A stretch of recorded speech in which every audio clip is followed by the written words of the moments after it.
Hello, people of the internet, and welcome to whatever this is.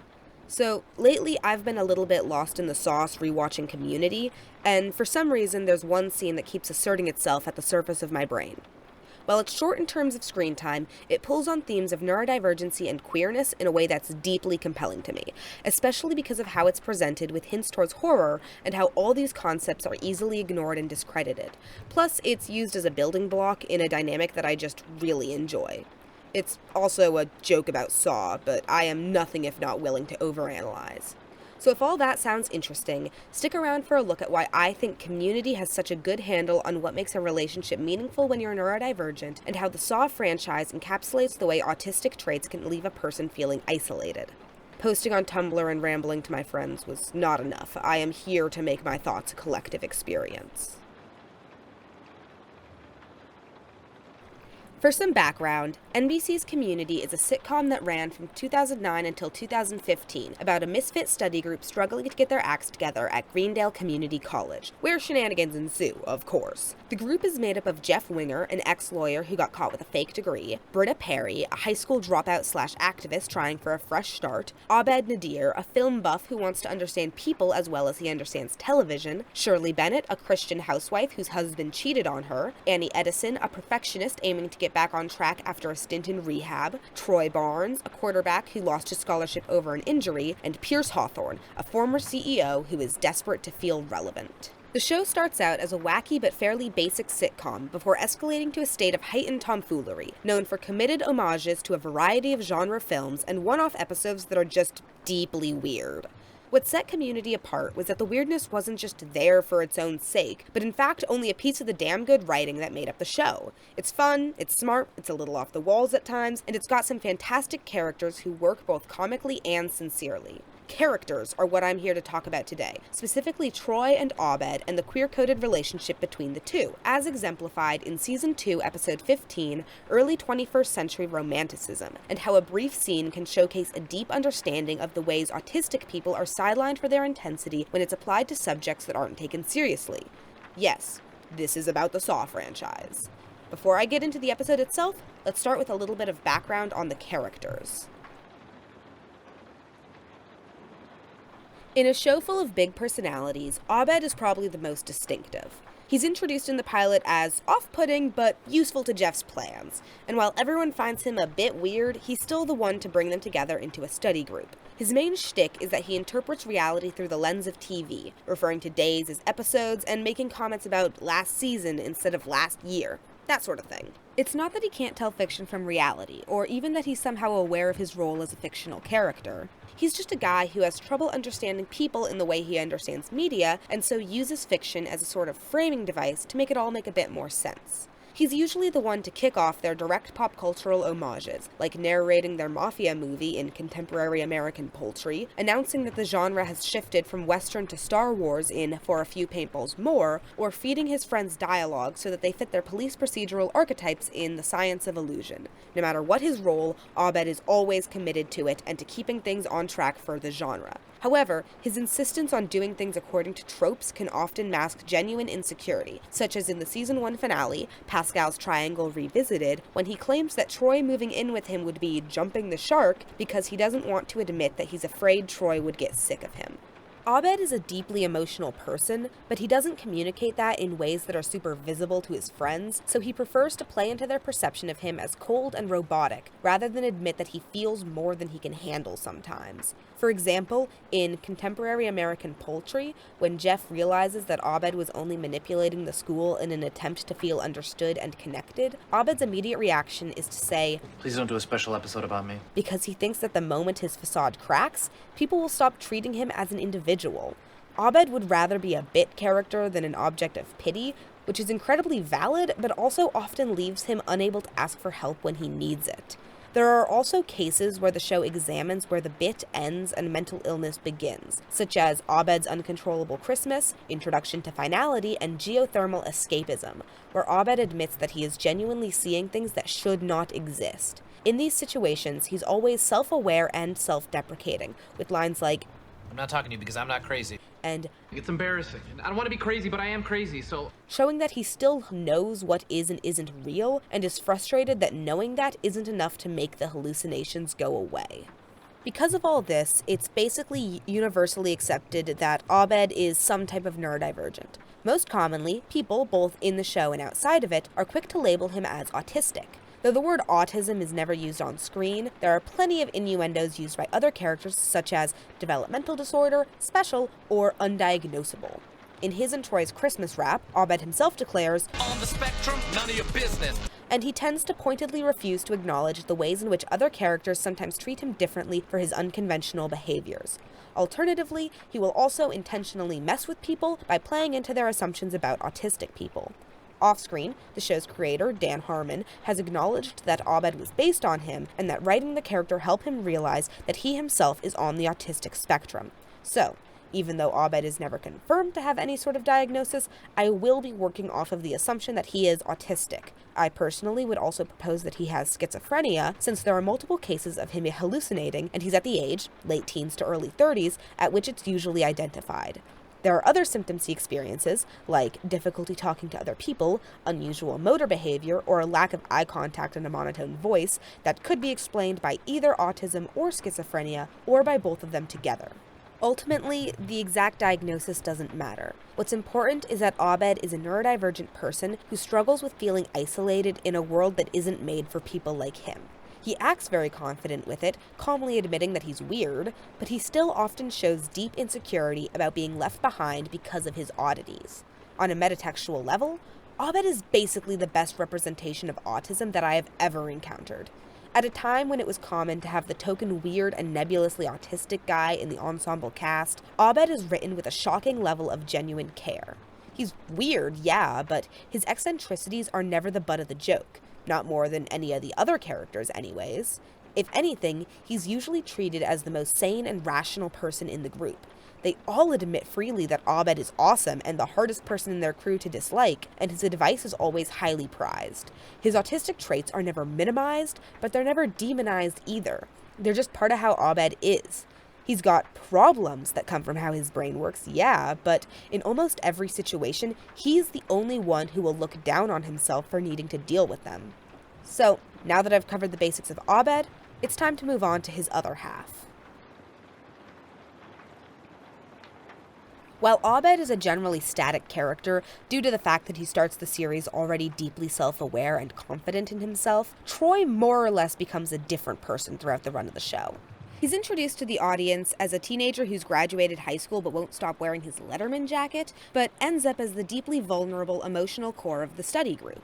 From the beginning, it's clear that he's hiding a heap of insecurities beneath all his bluster, and he regularly looks to Jeff and Pierce for how to act, because in Troy's eyes, they're examples of adult men who have made it. Throughout Season 1, his main arc is about learning to drop the hypermasculine facade and to do the right thing for his friends and for himself, which is explored in several episodes. Environmental science specifically is a favorite of mine, in which Troy and Abed's B-plot centers on training a rat to respond to a song. Abed chooses Somewhere Out There, and Troy is both uncomfortable about singing a romantic duet with him and unwilling to admit how afraid he is of their rat, Fievel. The rat gets loose, and Abed commits all his energy to finding it, but Troy won't help, because he's not used to actually working to help his friends with things they care about, and he's afraid of showing that he might care too. Of course, in the end, Troy sings the song with Abed, and even faces his fear enough to carry Fievel back to his cage. This is the first step in his growth, and it keeps going for the next year or so.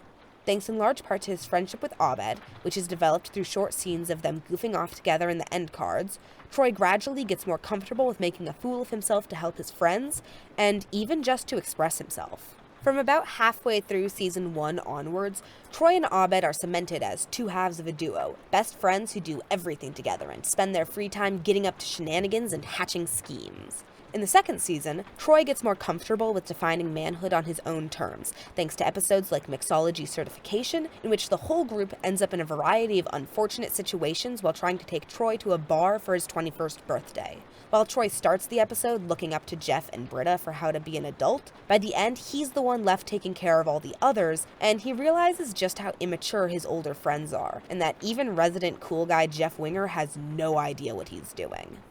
His other big episode in early season 2 is Epidemiology, in which a campus Halloween party turns into an honest-to-God zombie outbreak, and Troy is caught in the middle of it. He and Abed had gone to the party in matching costumes, but after getting the cold shoulder from some girls and a bit of teasing from Jeff, Troy ditches his Ripley outfit for a sexy Dracula one.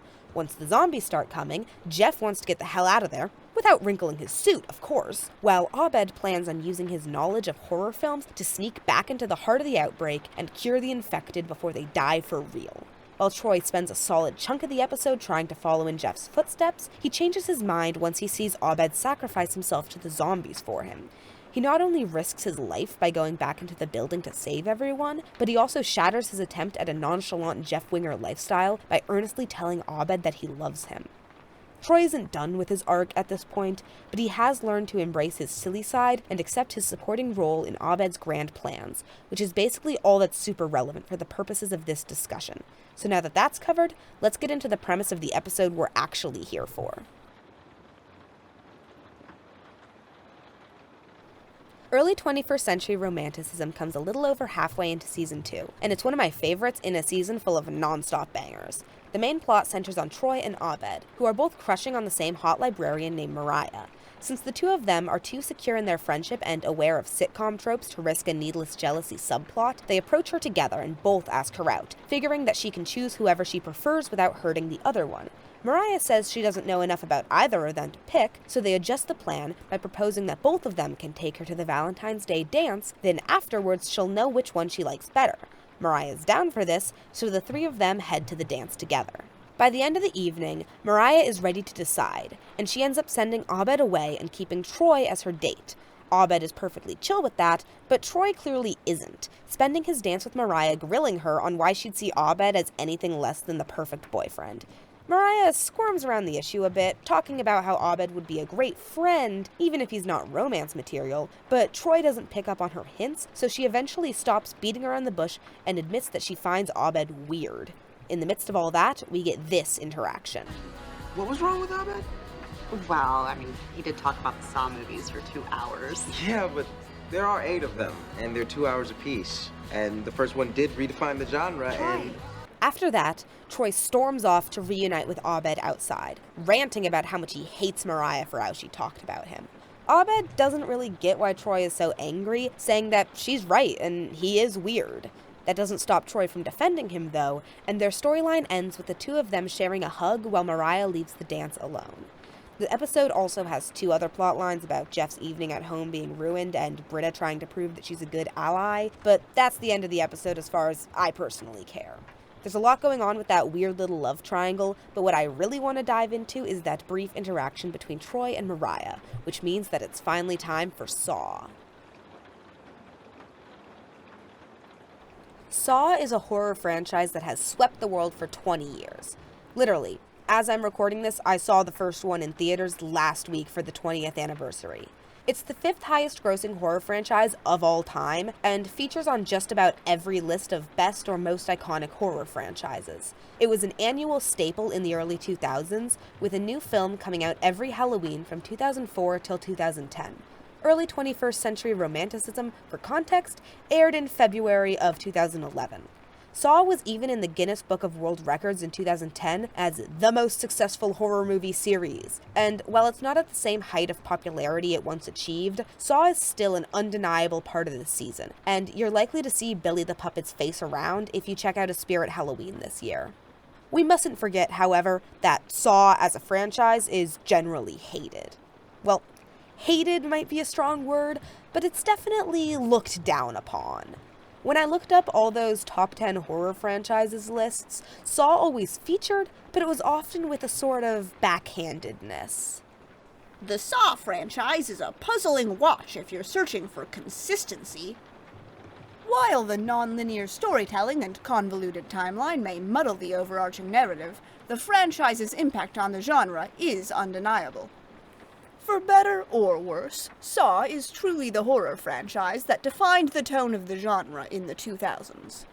The final Saw entries feel grafted together from bits and pieces of rejected flesh from previous installments. These gory movies make money, so they'll keep coming. The consensus seems to be that Saw is a significant franchise, but not exactly a good one.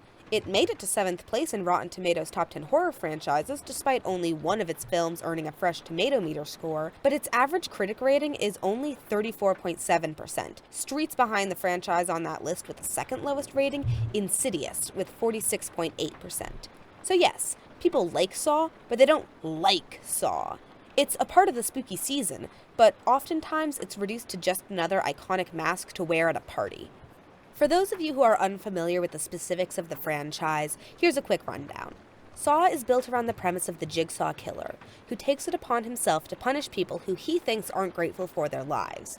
He sticks them in brutal traps and forces them to do terrible things in order to get out alive, all under the premise that being forced to struggle and bleed to save themselves will leave them with a better appreciation for the gift of life. The first one had next to no budget and centered on two men, Adam Faulkner Stanheight and Dr. Lawrence Gordon, who are chained to opposite sides of a bathroom together while Lawrence's family is held hostage. The puppet is literally just a puppet. His name is Billy and he rides around on a tricycle. I love him. While Saw 2004 is a great movie, it's not really what people think of when they think about Saw as a concept. What really got the films to stick in the public consciousness was their place as one of the first classics in a genre called torture porn, or gornography. It was known for extreme headlines like, "Film fans faint at Saw 3 show" from the BBC, warnings that the movies are so bloodthirsty and horrific that you'll need an ambulance by the end. Now, before I go any further, I'd like to give y'all some context on my personal relationship to the Saw franchise. You see, I am not a horror fan. Sometimes I get scared, sometimes get grossed out, but mostly I just get uninterested when it comes to movies meant to freak my gourd. But Saw is a part of my life anyways, ever since about a year ago when a couple of my friends got into it. I ended up having a nice second-hand relationship with this franchise, as I do with all my friends' interests, and I think my first in-depth exposure was when my roommate did a slideshow presentation on all the Saw films ranked by how gay they are, and it was a bit after that they organized a Saw 2004 movie night for our group. I figured that I'd watch the movie for a good time with my friends, but I didn't expect to have any extreme opinions on the film itself. Oh boy, was I wrong. The movie grabbed me and it wouldn't let go. The characters, the themes, all of it. I won't pretend to be the world's biggest Saw fan, especially considering that I haven't even watched any of the others, but I do love the first one, and I have a lot of respect for the franchise as a whole. I also live with a huge Saw head who owns a 7-film Saw DVD box set, a Saw blanket, a Saw phone case, and a Billy the Puppet costume, which feels like it should count for something. I know I can't make sweeping statements on the quality of a bunch of movies I haven't seen, but that's not really what's important here. I'm not trying to prove that all 10 Saw films are cinematic masterpieces, because I literally haven't watched most of them. The important thing is that Saw is a franchise that has left a huge impact on popular culture, even though most people probably couldn't tell you a thing about it beyond Billy the Puppet and torture porn, which is what brings me back to Community, and the different ways in which Troy, Abed, and Mariah engage with Saw as a concept. In this interaction, we get 3 different stances on the concept of Saw. First, there's Abed, representing the hardcore fan who will talk about it for 2 hours on a first date. Next, there's Mariah, representing the average person who thinks Saw is a weird thing to have strong opinions on. Last, there's Troy, whose opinion on Saw doesn't really matter, because this is really about his opinion on Abed. Let me elaborate. What is essential about this scene is that in any other show, Mariah would be treated as correct here. A lecture on Saw is not what most people expect from a first date, and due to Saw's reputation as the goriest and least deep of the horror icons, it's something that people aren't really meant to care about. Sure, Saw has mainstream popularity, but that's not the point here. Mariah isn't weirded out by Abed liking Saw, it's by him talking about it for so long. It's okay for you to watch when a new one comes out or to do a marathon for Halloween, but once you start actually caring and putting a lot of thought into a dumb franchise, then you're the weird one. There's this distressingly popular notion that horror as a genre is inherently shallow and lowbrow, that any truly good horror must first overcome the limitations of being horror at all. The popular consensus seems to be that horror like Saw, which is built around gore or jump scares, is lazy and inherently easy to pull off, and therefore worthless as art, which is wild. Even if you don't actually have deeper thoughts about a movie, if it genuinely scared you, then that means the creators did something right. Good horror deserves to get credit, but instead it's just all lumped together into one mass that it's apparently okay to talk shit about. Plus, and I cannot emphasize this enough, so what if it's lazy to just throw guts at the screen? What's wrong with enjoying something simple? I'll admit that I personally don't get a kick out of gore fests, but as someone who likes rom-coms, I feel a certain kinship with the struggle of genuinely enjoying something that is seen as an acceptable target for mockery. I mean, most of my interests aren't widely recognized as good, and I'm kinda sick of explaining that no, I don't just like it because of the cringe or because it's so bad it's good. I just genuinely think it's got a lot of compelling and well done stuff that I care about a lot. The struggle of loving something that's generally perceived as bad is a real one, especially when you don't actually have a defense. Maybe a lot of Saw is just torture porn, but it can still be good as torture porn, and there's nothing wrong with enjoying that and having a lot to say about it. And here's where we get into the whole autism thing. Let's be clear. Being so into your interests that you make people uncomfortable is 100% a common neurodivergent experience. Some people might have special interests and hyperfixations that are seen as cool or acceptable to put a lot of thought into, but it's far more common to wind up hiding your intensity so as to not put people off. One of the reasons I think Abed is so compelling as a character to neurodivergent viewers is that he never feels the need to filter himself. Sure, he's willing to put up a mask or to play a character for the comfort of others, but he's very clear that it is purely for their benefit, and he stays confident in the worth of his genuine personality the entire time. For instance, in the Season 1 episode Physical Education, he plays along with the group's schemes to get him a date because he knows that they want to feel like they can help him. He doesn't actually need their help pulling girls, but he does value their friendship, so he's willing to act like they're making things better for him if that's what makes things better for them. While Abed does have, in his own words, I got self-esteem falling out of my butt. it comes with a lot of frank awareness about how uncomfortable he can often make people. He says he's got no trouble attracting women, but he's also not surprised when Mariah turns him down. He will always be himself, and he knows that a lot of people aren't going to appreciate that. He's just willing to accept those consequences. For another example of Abed's autism intersecting with potential romance, just a few episodes before the Mariah debacle, when the whole group heads to a bar for Troy's 21st birthday, Abed gets chatted up by a guy called Robert. He expresses interest in the arcade game Abed's playing, then lets Abed info dump to him about Farscape for a while. The thing is, he gets fed up with it soon enough and starts trying to steer the conversation towards potentially getting out of there. Abed instead resolutely continues his Farscape analysis, so Robert openly asks if Abed wants to have gay sex with him. Abed turns him down, and Robert asks what is wrong with him if he can't even tell a guy is hitting on him. Abed says he did know that Robert was hitting on him, he just didn't acknowledge it because he wasn't interested in sex, he was interested in talking about Farscape.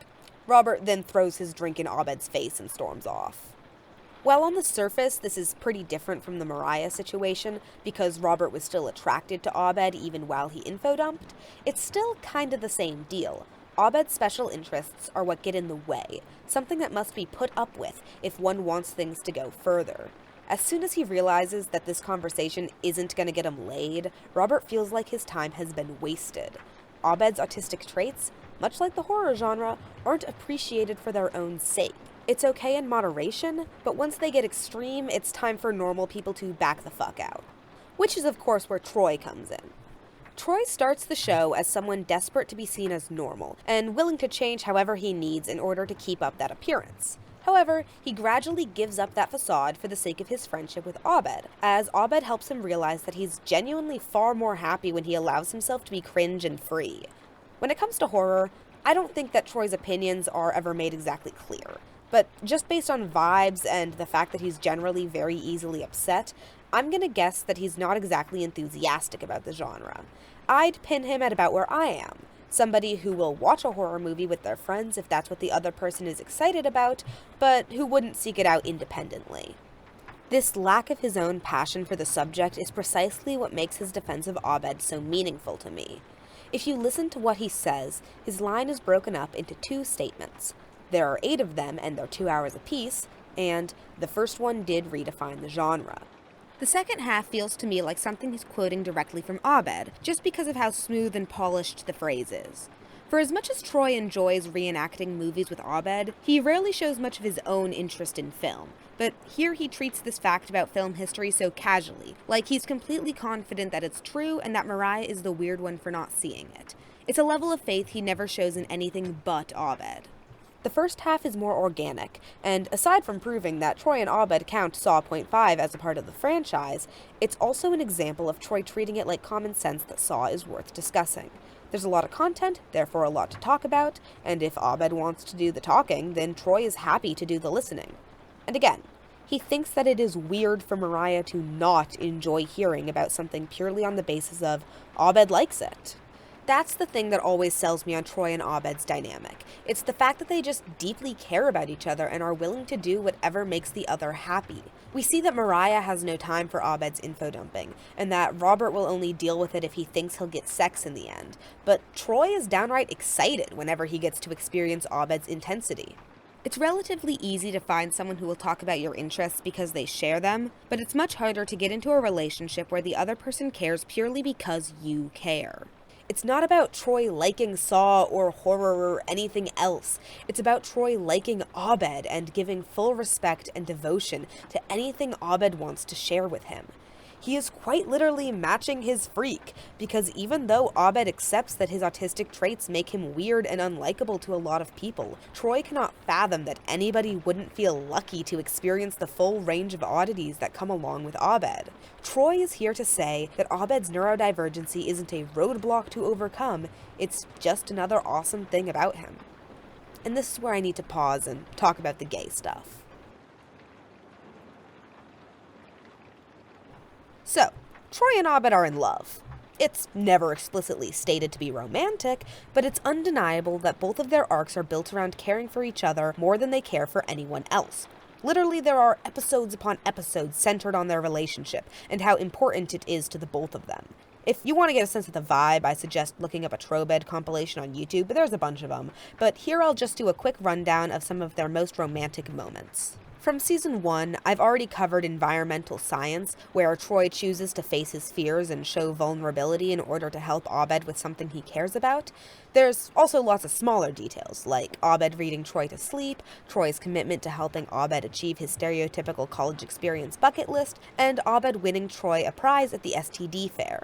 Another little touch that stands out to me is in Contemporary American Poultry, when Abed ends up as the ringleader of a chicken finger-based crime family kept in line through subtle manipulations and appeasement. On Abed's list of all the study group's wants and needs, he and Troy are the only two with all of their needs checked off, showing that he prioritizes their happiness over the rest of their friends. In Season 2, I've already talked a bit about epidemiology, but I'd like to reiterate that it literally has an on-screen love confession. And while I know that I love you can be platonic, Abed's responsive I know turns the interaction into a Han and Leia reference, therefore painting the whole scene in a specifically romantic light. In addition, Abed is the only zombified member of their friend group who Troy hesitates in attacking, and his hesitation leads to Abed being the one to infect him, while Abba blasts My, how can I resist you in the background. It's not very subtle, but none of this needs to be reckoned with later because all of their memories of the party end up erased. Wahoo. Other than that, we see Troy firmly supporting Abed through hallucinations, falling into extreme jealousy over the idea that Abed might like Jeff more than him, and taking Abed out to a fancy dinner for two. The two of them literally give Shirley a joint gift at her baby shower. They are acting as a couple. Season 3 is when they move in together, and it's also when their relationship starts to hit some rough patches. There's still some lighthearted fun, like their housewarming party, Troy's scary story that turns into wish fulfillment about the two of them being sewn together, their wacky attempts to make Annie feel at home once she moves in with them, or Troy's disappointment over not being able to have Abed's babies. But overall, this is when things get a little more serious.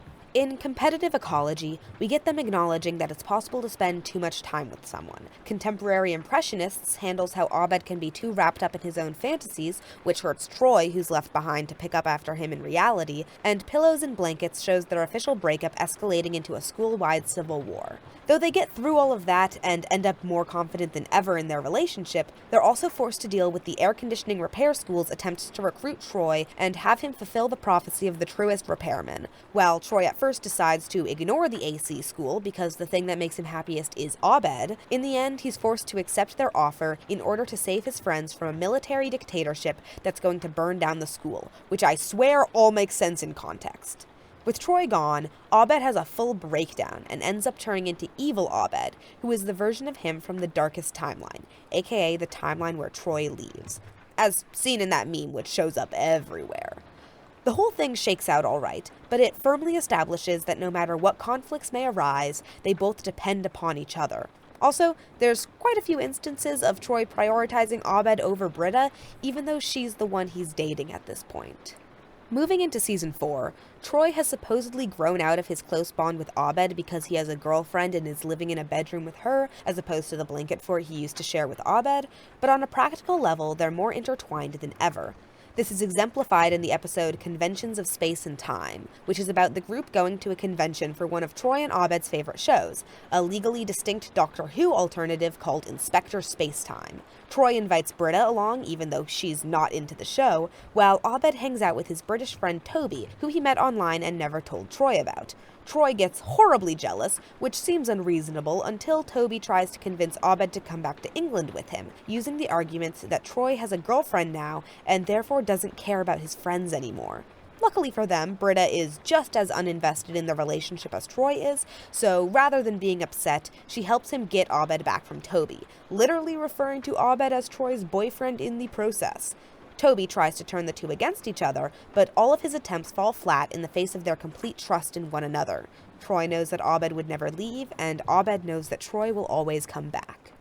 After that, the whole Troy dating Britta thing is resolved in Basic Human Anatomy, a Freaky Friday homage where Troy realizes that he doesn't really care about Britta enough to handle being with her romantically anymore. He decides to initiate a faux body swap so that he doesn't have to go to dinner with Britta on their anniversary, with Abed using the date to break up with her on Troy's behalf. In the end, though, Troy takes responsibility and breaks up with Britta as himself, finding a way to grow up without leaving Abed behind. With Season 5 and the repilot, we get a lot of jokes about how Troy is basically defining his life entirely around Abed. Jeff is a little homophobic about it, but he's ultimately right that Troy's whole identity at this point is being one half of a matched set. This is shattered, however, when Pierce dies, leaving Troy $14.3 million on the condition that he sails around the world by himself. Troy agrees, which triggers one of my all-time favorite episodes, Geothermal Escapism. As a way to send Troy off, Abed organizes a campus-wide game of The Floor is Lava, giving them one last chance to fully embrace the classic Greendale shenanigans. Britta is intent on getting Abed to actually open up about how Troy going off on this voyage triggers his abandonment issues, but all Abed wants to do is to keep the game going, because if the game never ends, then Troy will never leave. The whole thing escalates as the school tears itself apart for a chance at winning the prize. By the end, they're backed into a corner, and Troy starts to get upset that Abed wants him to put his dreams on hold for him, and so Abed finally tells Troy the truth, that he is seeing real lava melting everything around him, and that the game was just a trick to get everyone else to see it too. It might seem silly, but to Abed, the idea of Troy no longer being in his life is quite literally apocalyptic. As soon as Troy realizes how serious it is, he declares that he'll stay in Colorado if that's what Abed needs. Abed turns down the offer, however, and accepts his fiery death so that Troy can be his own person. What ends up saving the day is Britta and Troy both working within the bounds of Abed's hallucination to come up with a solution to his death, by creating a clone of Abed who is emotionally ready to let Troy go. Troy then lets himself die in the lava and be reborn as a clone as well, and the episode ends with the two of them parting ways. It's sad to see them separate, but it's ultimately necessary in order for them to fully develop as individuals.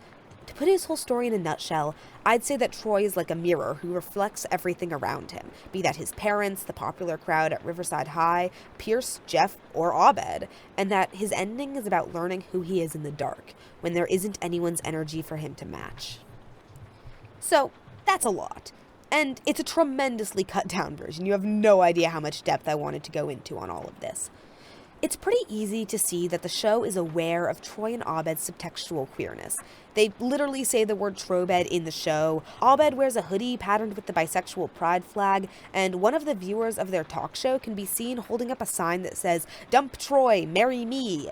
But what I think sets the two of them apart from other instances of queerbaiting and jokes at the expense of overly intimate male friendships is the fact that the show always treats their relationship with genuine respect.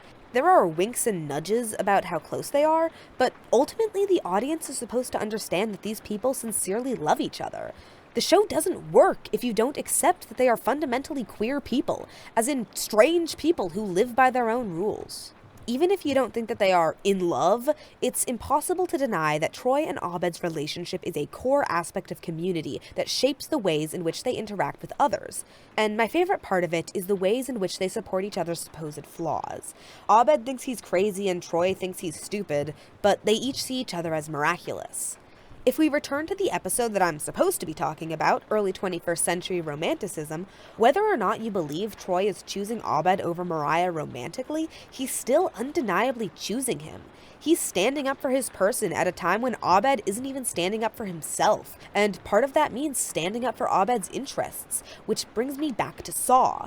While Troy's defense of Saw works to queer the scene simply by exemplifying his adoration for Abed's quirks, it's important to recognize that the queer subtext is enhanced by Saw's place as a deeply subtextually queer work of art in its own right.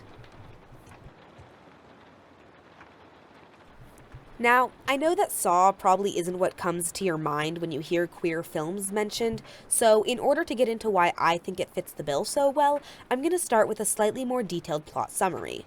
The movie is about Adam and Lawrence, two men who on the surface couldn't be more different. Adam is a dirt-poor photographer living in a shitty apartment, while Lawrence is a successful oncologist with a picture-perfect wife and daughter. When the two of them awake chained to opposite sides of the bathroom, Adam is panicked and copes by making frantic jokes about the situation, while Lawrence maintains his composure as he tries to get Adam to work with him in finding a way out. The thing is, they're very similar in one key way. They are both deeply discontented with their lives. The trap demands that Lawrence kill Adam in order to save his family, but neither of them really take that option seriously. Instead, they spend the 6 hours provided by Jigsaw trying to follow clues to a solution that could let them both leave safely. Most notably, they find a pair of saws that aren't quite strong enough to break through chain, but could remove a person's foot. Meanwhile, the non-linear narrative cuts between previous victims of Jigsaw, the detectives tracking him down, what Adam and Lawrence were up to before getting trapped, and how Allison and Diana Gordon are dealing with their hostage situation. In the flashbacks to Lawrence's life, we see that his marriage is on the brink of collapse, with Allison frustrated by his lack of passion. Lawrence claims to be happy with where he's at, but Allison can see through the facade and she can't stand it. Can't stand that her husband won't even work up the energy to get mad at her. We also get scenes of Lawrence arranging a surreptitious meeting with a younger woman, clearly intending to cheat on Allison with her, but he crucially never goes through with it. He knows that his relationship with Allison is missing something, and though he wants to be able to find that satisfaction in the arms of another woman, on some level he's aware that it would be just as fruitless as sex with his wife. Which is where Adam comes in.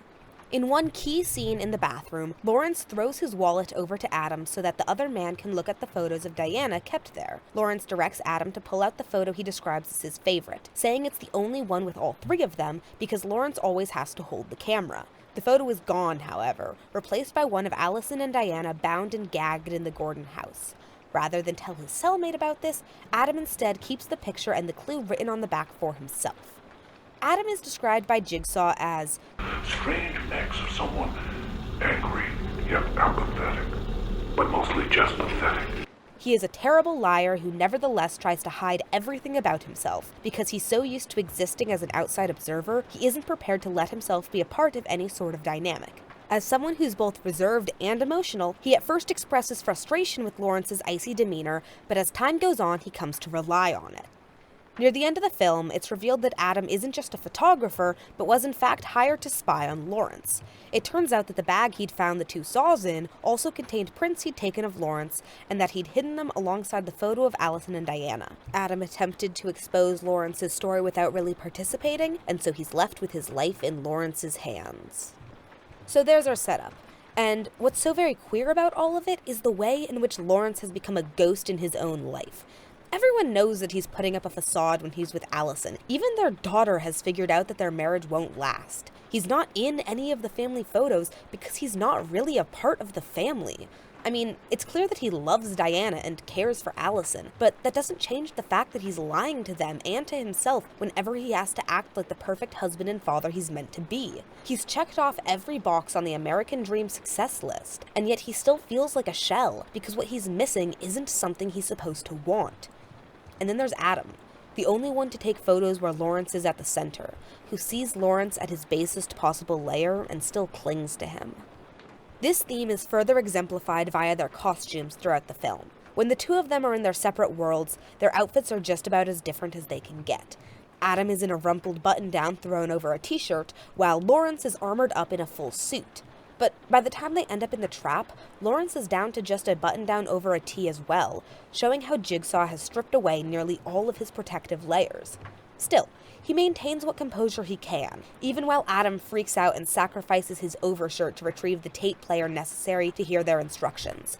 It's not until the very end that Lawrence snaps, pulling off his work shirt to use as a tourniquet as he saws off his own foot in one last desperate attempt to get out and save his wife and daughter. In the end, the two of them are left stripped to the very core of their beings, and they look exactly the same.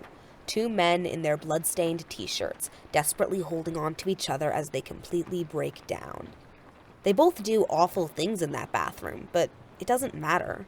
Lawrence shoots Adam and then leaves him alone in the dark, but he makes it clear the whole time that he still cares about him.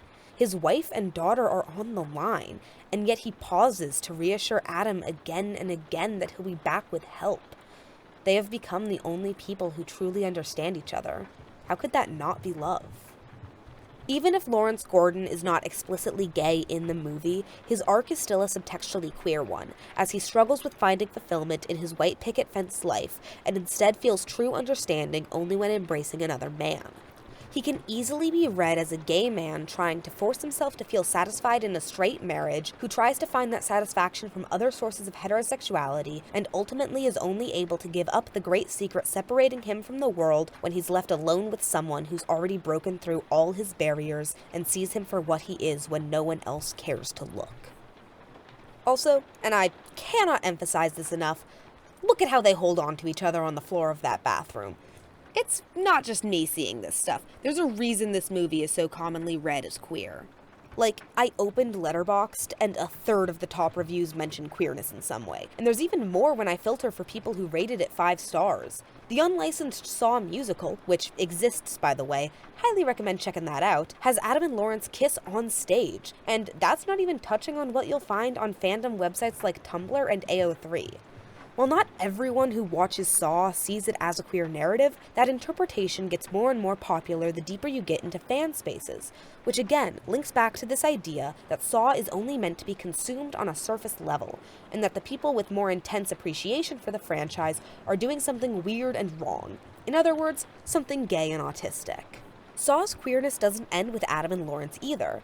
Moving into later films, there are other couples like Lynn and Amanda in Saw 3 and Hoffman and Strom in Saw 5 who are also commonly interpreted as romantic or sexual pairings.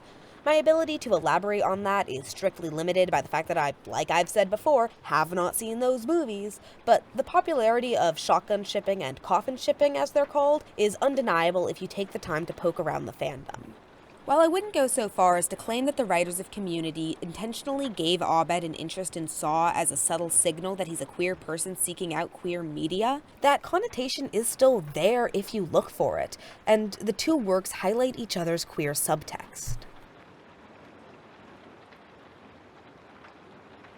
Well, other than an excuse to talk about two franchises that have been rattling around my brain lately through the lens of some concepts that are rattling around my brain constantly, I hope I've successfully given you a sense of how topics like neurodivergency, queerness, and horror can all be sidelined in similar ways. When analyzing one, it's almost second nature to call upon the others, since the root experiences can feel very similar. Even when invoked subtly, Saw stands as a symbol for art that is seen as worthless and disturbing, something the mainstream is aware of but doesn't take time to understand out of a sense of misplaced superiority. considering that, it's no wonder that its hardcore fans are often queer and getting freaky with it. Cause in a fandom where ship names are determined by the lethal traps two people endure together, it's kinda difficult to feel uniquely strange. There's a comfort in horror for people who feel rejected from the mainstream already, in knowing that you can be monstrous and still adored. And well, if you want to see that experience represented on screen, you could very well turn to Community. Abed is subtextually queer, yes, but his autism is what plays a far greater role in his sense of isolation. By choosing Saw as the passion that makes him unpalatable to a normal person like Mariah, it shows that autistic traits of hyperfixation and special interests are especially unnerving to outsiders when directed towards art which is maligned for the same reasons it might appeal to a marginalized person. The reason Trobed as a ship has such a chokehold on the fanbase is because it leans into the neurodivergent fantasy of a partner who deeply appreciates and cares for all aspects of their person, understanding that defending their symptoms is an extension of defending them. And this goes both ways. I didn't have time to touch on it as much, but Troy is also pretty neurodivergent coded, and there are many instances of Abed helping to accommodate for him without making him feel lesser, just because that's how you treat someone you care about. No matter how easy it is to look at the level of intensity present in franchises like Saw or autistic people like Abed and get uncomfortable, it's important to remember that other people's experiences do not need to make sense to you. Neurodivergency and mental illness is easy to act accepting of until someone starts actually expressing symptoms that are considered unappealing.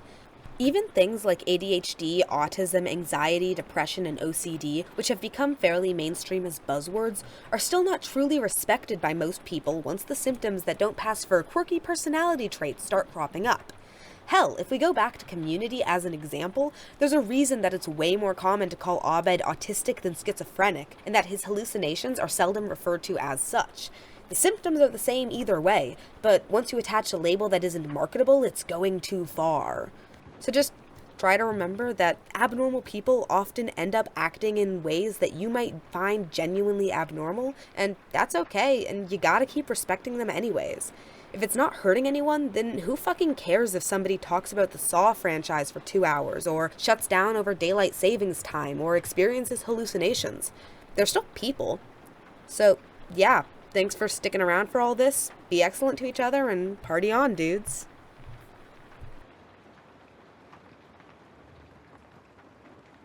So, I'm coming in at the end here with a secret second conclusion, just to say again how much it means to me that anybody would want to watch this far. A whole lot of shit has gone down in the time since I started this project, and working on it has been really important in distracting me from the horrors lately, and I hope that watching it can do the same for you. In times like these, it's more important than ever to show solidarity between all us freaks the people in power don't want to deal with, so please don't stop fighting to make your voices heard. You matter, and you deserve to thrive. And we can all work to support each other, even when things feel hopeless.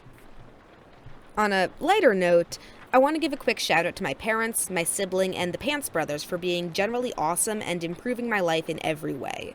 Also a bonus shout out to my exceedingly swagalicious roommate for lending me this microphone, fact-checking my Saw statements, and providing some voice acting skills. In a way, this entire video is their fault.